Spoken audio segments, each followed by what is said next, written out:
Hay un documento que describe tu mente como un campo de batalla.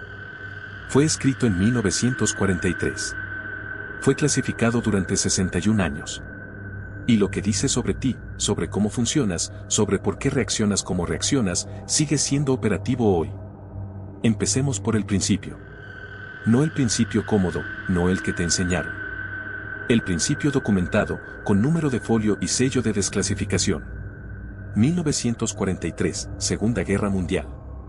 La Oficina de Servicios Estratégicos de los Estados Unidos, la OSS, la organización que más tarde se convertiría en la CIA, redacta un memorándum interno titulado, sin metáforas y sin rodeos. The Motion Picture as a Weapon of Psychological Warfare. El cine como arma de guerra psicológica. 11 páginas. Lenguaje burocrático. Ideas que deberían haberte quitado el sueño desde hace décadas. El documento describe cómo el aparato cinematográfico puede ser utilizado para alterar o sostener percepciones públicas, para formar y controlar estados morales y opiniones colectivas, para disipar la duda y apaciguar la ansiedad. El tipo de ansiedad que surge cuando una pandemia cierra el mundo, o cuando aviones comerciales se estrellan contra torres de acero. ¿Por qué ese memo fue redactado en secreto? ¿Por qué tardó 61 años en aparecer ante los ojos del público? No porque fuera peligroso en 1943, sino porque seguía siendo útil en 2004. Este no es un video sobre conspiraciones. Es un video sobre mecanismos. Sobre psicología documentada. Sobre el espacio que existe entre lo que crees que ves y lo que en realidad te están mostrando. Y antes de que termine este video, ese espacio va a parecerte mucho más grande de lo que imaginabas esta mañana. La pantalla más peligrosa del mundo no la inventaron en Silicon Valley. La inventaron en una sala de guerra. Y nunca la apagaron. ¿Quieres saber el primer caso documentado donde eso se aplicó? Fue con el escritor más importante del siglo XX. Y lo hicieron sin que él lo supiera. Un escritor muerto. Un agente encubierto. Y la obra más influyente sobre el control del poder, convertida en el arma exacta que esa obra denunciaba. 1951, George Orwell lleva apenas un año muerto. Su novela Rebelión en la Granja, una alegoría sobre cómo el poder destruye cualquier revolución desde adentro, está en manos de su viuda, Sonia Orwell. Dos hombres llegan a su puerta. Se presentan como productores de cine independientes. Sus nombres, Carleton Alsop y Ferris Farr. Lo que Sonia no sabe, lo que no descubriría hasta décadas después, es que ambos eran agentes encubiertos de la CIA. Específicamente, de la Oficina de Coordinación de Políticas. Le compran los derechos. Sonriendo. Producen una película animada basada en la novela. Con un pequeño ajuste. Un detalle menor. Cambian el final. En la novela de Orwell, los cerdos y los hombres son indistinguibles al final.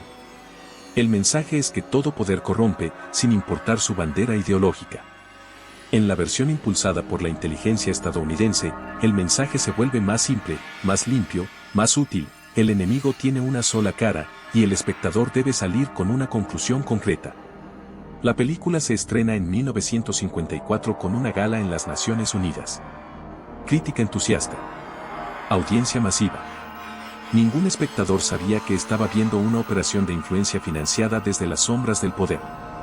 El hombre que orquestó toda la operación fue Howard Hunt. El mismo espía que años después sería detenido por el escándalo Watergate. El hombre que describió a la CIA, en documentos internos, como una especie de ministerio cultural no oficial.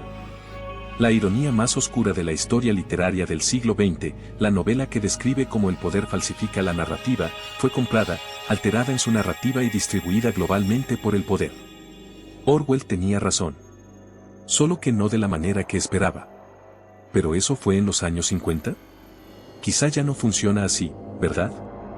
Ahora vas a ver que en el año 2001 alguien describió en televisión, con una precisión que todavía incomoda, uno de los eventos más traumáticos de la historia moderna. 6 meses antes de que ocurriera. 4 de marzo de 2001. Un piloto televisivo. Torres Gemelas. Control remoto. 6 meses antes.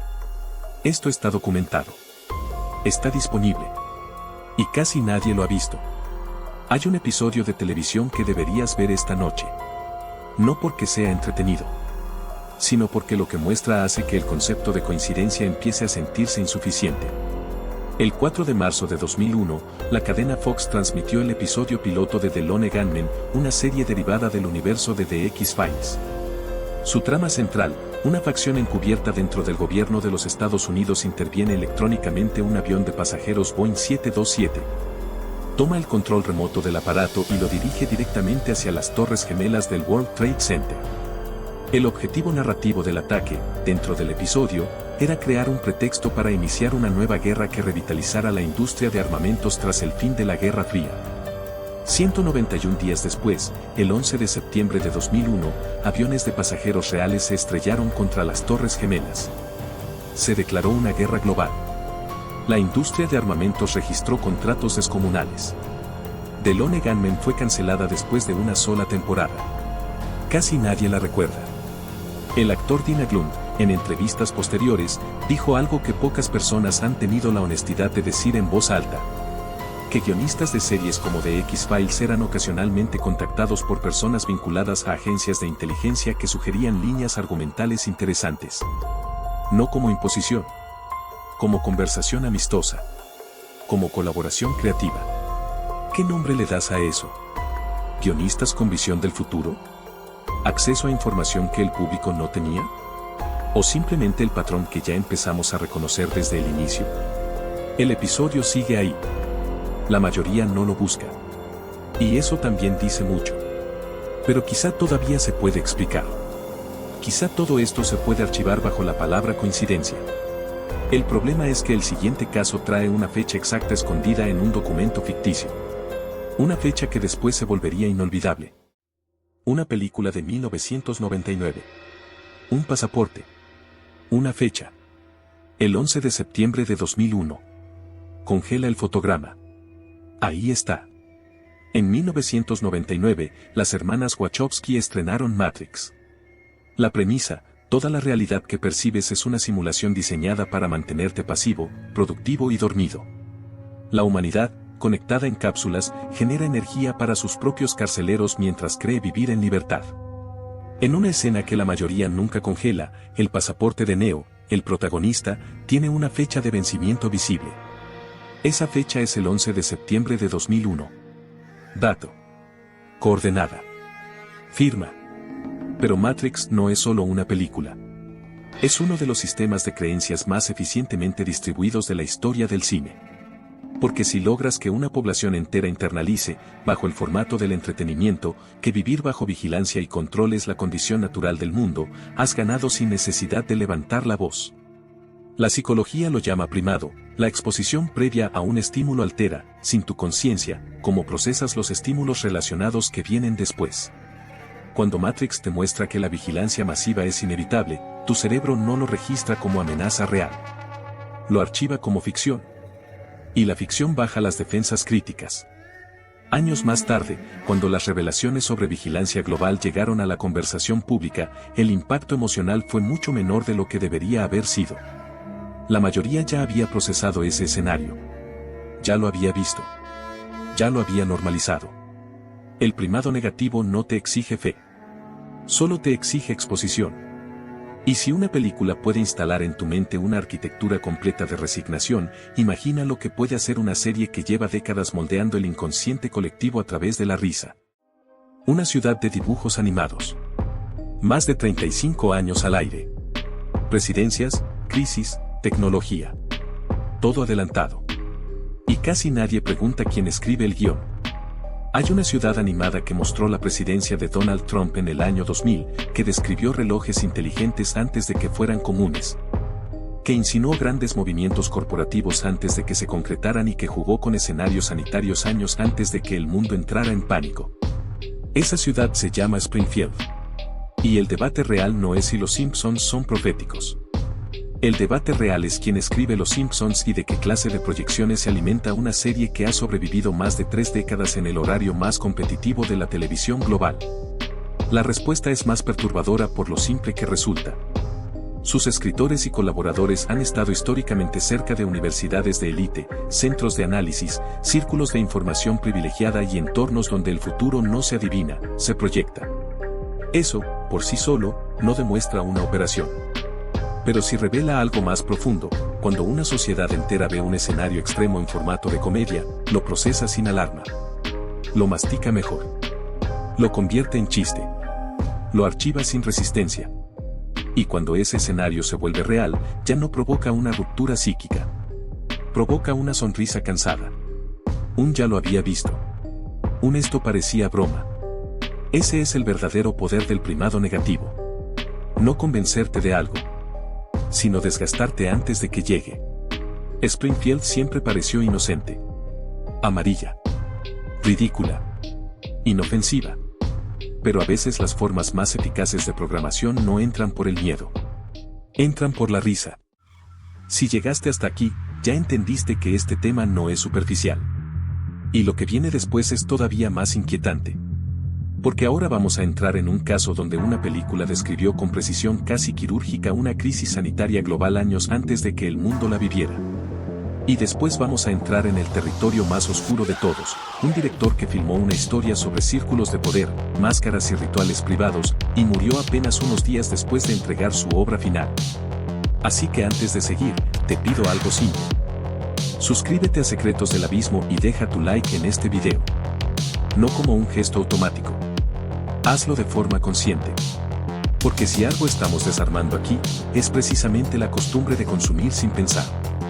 Este canal existe para abrir preguntas que otros prefieren dejar dormidas. Y lo que sigue, merece que llegues hasta el final. 2011, virus de origen animal. Mercado asiático. Colapso hospitalario. Cuarentenas. Vacuna. Desabasto. Pánico en redes sociales. Estrenado casi una década antes de que el mundo viviera algo demasiado parecido. El 9 de septiembre de 2011, Warner Bros. Estrenó Contagión, dirigida por Steven Soderbergh. La historia seguía la expansión global de un agente patógeno de origen zoonótico que surgía del contacto entre animales y humanos en Asia, saltaba entre personas con una velocidad brutal y terminaba provocando cierres, caos social, compras de pánico y una carrera desesperada por desarrollar una vacuna. La película fue trabajada con asesoría científica de especialistas reales en enfermedades infecciosas. No era fantasía desatada. Era ficción calibrada para parecerse lo más posible a una crisis plausible. Cuando en 2020 el mundo atravesó una situación real con ecos inquietantemente similares, Contagión volvió a circular de manera masiva. La gente no acudía a ella solo por curiosidad. Acudía porque la ficción ya les había dado una estructura para comprender la realidad. Piénsalo bien. Una película que presentó al espectador el mapa emocional, visual y narrativo de una crisis sanitaria global, años antes de que esa crisis ocurriera en la vida real. Eso es exactamente lo que hace el primado negativo. No predice. Prepara. No avisa. Moldea la respuesta. No necesita que el evento sea idéntico. Solo necesita que, cuando llegue algo lo suficientemente parecido, tu sistema nervioso lo reconozca como familiar y baje la guardia. Por eso, cuando la realidad imita demasiado a una ficción anterior, no siempre reacciona con pánico puro. A veces reacciona con una extraña obediencia. Con una docilidad que se confunde con madurez. Con esa frase peligrosa, ya sabíamos que esto podía pasar. Sí. Ya lo sabían. Porque primero lo vieron en pantalla. Y si eso ya te resulta incómodo, el siguiente caso se mueve en un territorio todavía más denso. Uno donde las máscaras, los círculos de poder y las puertas cerradas dejan de parecer recursos estéticos y empiezan a sentirse como una filtración disfrazada de cine. Un director legendario. Una película sobre élites enmascaradas. 4 días. Y después, silencio. Stanley Kubrick tardó años en levantar Eyes Wide Shut. Quienes conocían su método sabían que no filmaba por intuición. Filmaba por precisión. Cada objeto, cada color, cada gesto, cada pausa tenía una función. La historia sigue a un médico que, tras una grieta íntima en su matrimonio, termina entrando a un círculo privado donde figuras poderosas celebran una ceremonia nocturna detrás de máscaras, códigos y jerarquías invisibles. No es una escena de exceso gratuito. Es una atmósfera de acceso restringido. De poder blindado. De ritual. De impunidad. Kubrick entregó el corte final de la película al estudio. Pocos días después, apareció muerto en su casa. La causa oficial fue natural. Pero lo que alimentó el murmullo durante años no fue solo el momento de su muerte. Fue el hecho de que la película llegó al público sin él, con fragmentos eliminados y con una sensación persistente de que lo más importante estaba sucediendo justo fuera del encuadre. Años más tarde, cuando distintos escándalos vinculados a redes de poder, abuso, protección institucional y círculos de élite comenzaron a hacerse visibles, mucha gente volvió a Eyes Wide Shut con otra mirada. Ya no parecía una fantasía erótica extraña.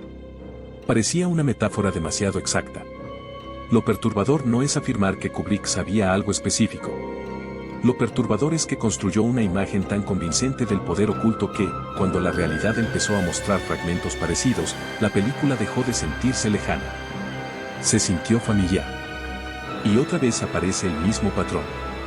La ficción llega primero. La realidad llega después.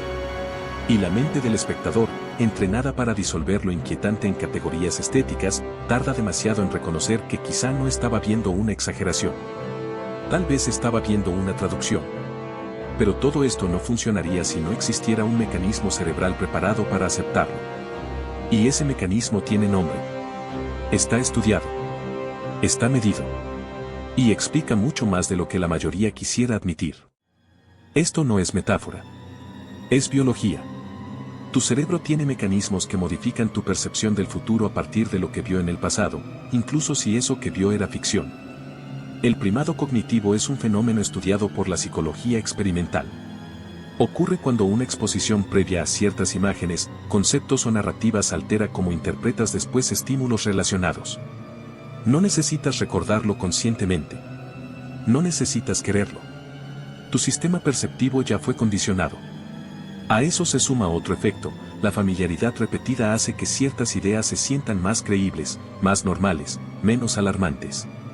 No porque hayas razonado mejor, sino porque tu mente tiende a bajar la resistencia ante lo ya visto. Ahora une ambas piezas.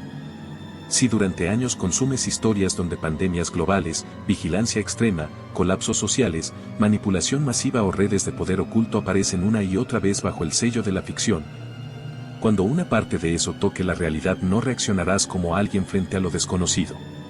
Reaccionarás como alguien frente a algo ya procesado. Y eso cambia todo. Porque la alarma genuina requiere novedad. Requiere ruptura. Requiere desconcierto. Pero si la pantalla ya hizo ese trabajo antes, la realidad entra en una mente amortiguada. Ese es el punto más inquietante de todo esto. El primado negativo no funciona porque la gente sea ingenua. Funciona porque el cerebro humano está diseñado para ahorrar energía usando patrones previos. Es una máquina predictiva. Anticipa en vez de empezar de cero.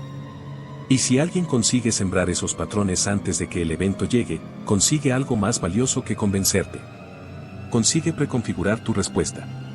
Por eso este tema no pertenece solo al mundo del entretenimiento. Pertenece al terreno de la soberanía mental. Porque al final, la pregunta no es únicamente qué viste. La pregunta es qué quedó instalado en ti después de verlo. Y aquí aparece la parte más incómoda de todas. Porque ese sistema, por sofisticado que sea, no entra solo. Tú le abres la puerta. El mecanismo más eficaz no necesita obligarte. Le basta con que pulses reproducir. Hasta ahora hemos hablado de estudios, agencias, directores, símbolos y estructuras de influencia. Todo eso existe en el mapa. Pero hay una verdad más difícil de mirar de frente, tú eliges exponerte. Cada noche. Cada maratón. Cada reproducción automática. Cada vez que dices uno más sabiendo que no estás mirando solo por placer, sino por hábito, por ansiedad, por saturación o por costumbre. Ese es el triunfo más elegante del sistema. No te captura por fuerza. Te seduce. Y la seducción tiene una ventaja que ninguna imposición puede igualar. El seducido cree que actúa por voluntad propia. Vivimos en una era donde el espectáculo ya no ocupa una sala de cine. Vive en el bolsillo. En la cama. En la mesa. En los trayectos. En la madrugada. En los momentos vacíos donde antes existía silencio. Ya no consumes solo historias. Consumes marcos de interpretación. Emociones prefabricadas. Reacciones entrenadas. Umbrales de sensibilidad calibrados por repetición. Y lo más desconcertante es que muchas veces lo intuyes. Sientes que ciertas narrativas se repiten demasiado. Que ciertas crisis parecen haber sido ensayadas. Que ciertos discursos públicos tienen la textura de algo ya visto. Pero aún así sigues mirando. Porque la pantalla no solo informa. Anestesia. Y aquí aparece la ironía más siniestra. El espectador moderno a menudo paga por participar en el mismo mecanismo que reduce su capacidad de sorpresa, de juicio y de resistencia. No fuiste vencido. Fuiste acostumbrado. Y hay una diferencia inmensa entre ambas cosas. Porque de lo que te acostumbra, puedes desprenderte. Pero primero tienes que reconocer la costumbre como lo que es, una forma lenta de entrega. Entonces la pregunta deja de ser si Hollywood programa. La pregunta pasa a ser otra. ¿Cuánto de lo que hoy llamas opinión, intuición o sentido común fue plantado en tu interior por historias que consumiste sin vigilancia crítica? No hace falta responderlo de inmediato. Basta con que esa pregunta empiece a perseguirte. Porque solo entonces llegamos al punto decisivo. Si existe un primado negativo, también debe existir su reverso. Llegamos al final. Y no te voy a ofrecer un cierre cómodo. No tendría sentido después de todo lo que acabas de escuchar. Pero sí hay algo importante que decir. El mismo mecanismo que puede ser utilizado para desensibilizarte también puede ser utilizado en sentido contrario. Si la exposición repetida a ciertas narrativas moldea tu respuesta emocional y cognitiva, entonces también puedes elegir con qué alimentas tu mente para reconstruir tu atención, tu criterio y tu capacidad de resistencia. Ese es el principio inverso. No se trata de volverte paranoico. No se trata de desconfiar de todo. Se trata de dejar de consumir imágenes de manera pasiva y empezar a auditarlas. Preguntarte quién produce esto. ¿Para qué emoción está diseñado? ¿Qué sensación me deja? ¿Qué acción me impulsa a tomar? O peor, ¿qué pasividad me deja instalada? Porque ahí está la clave. La pantalla no siempre busca decirte qué pensar. A veces busca algo mucho más eficiente, reducir tu impulso de pensar por cuenta propia. Y mientras eso ocurra sin que lo notes, el trabajo ya está hecho. Por eso el verdadero antídoto no es una teoría. No es una ideología. Ni siquiera es una revelación espectacular. Es un hábito de conciencia. Es recuperar el derecho a mirar con sospecha inteligente. A detectar símbolos, patrones, repeticiones. A no entregar tu sistema nervioso a cualquier narrativa bien producida. A entender que la atención no es un recurso menor. Es una forma de poder. Kubrick dejó imágenes que todavía incomodan. Orwell dejó advertencias que todavía respiran. Las ficciones que analizamos hoy no necesitan haber sido diseñadas por una sola mano oscura para producir el mismo efecto. Basta con que una cultura entera repita ciertas visiones del futuro hasta volverlas emocionalmente digeribles. Y entonces el futuro llega. Y nadie grita con la intensidad que debería. Porque ya lo había visto. Porque ya lo había sentido. Porque ya estaba preparado para aceptarlo. Esa es la herida invisible del primado negativo. No te roba la libertad de golpe. Te la desgasta en capítulos. Así que la pregunta final no es si existe una élite, una operación o una agenda perfectamente coordinada detrás de cada imagen. La pregunta final es mucho más incómoda. Ahora que sabes que tu mente puede ser preparada, domesticada o adormecida por repetición, ¿qué vas a permitir que entre en ella a partir de hoy? No respondas rápido. Apaga la pantalla. Quédate un momento en silencio. Y observa qué imágenes llegan solas. ¿Quién las puso ahí? ¿Y si de verdad las elegiste tú? Si llegaste hasta aquí, no fue casualidad. La mayoría de las personas abandona antes de llegar al final. Se distraen. Cambian de pestaña. Dejan el video a medias. Tú no lo hiciste. Y eso dice algo sobre el tipo de mente que tienes. Este canal existe para las personas que no se conforman con la versión oficial. Para los que sienten que hay algo detrás de lo que se muestra. Para los que prefieren las preguntas incómodas a las respuestas fáciles. Si eso te describe, este es tu lugar. Suscríbete a Secretos del Abismo. No lo hagas por el algoritmo. Hazlo como un acto consciente. Como una decisión de decir, quiero seguir viendo lo que otros prefieren no mirar. Activa la campana para que ningún video te llegue tarde. Y si este análisis te hizo pensar, si en algún momento sentiste que algo encajó de una forma que no esperabas, deja tu like ahora. no porque lo necesitemos, sino porque es tu forma de decir: esto importa. Compártelo con alguien que todavía crea que la pantalla es solo entretenimiento. Puede que no te lo agradezca hoy, pero lo recordará. Nos vemos en el próximo video. Si es que el algoritmo te deja verlo.